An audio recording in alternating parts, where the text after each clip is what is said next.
ፋሲካ ሩዬ እንትን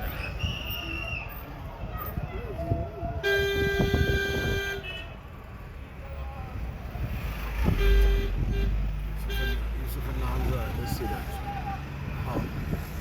አበሻ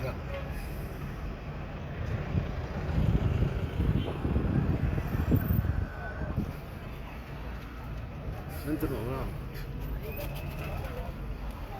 አባቴ ተነስተልኝ። ውድ ነው ዶሮ? ጥሩ ነው ዋጋው? 3000 ብዙ አይደለም። ይሄ አሁን ያስካቸው ስንት ናቸው? ስንት ናቸው? ይሄ 3000 ሻኛ አለ። ምን አይነት ነው ሻኛ? አይቀልድም። ዞሮ እኮ ሊሸጥ ነው።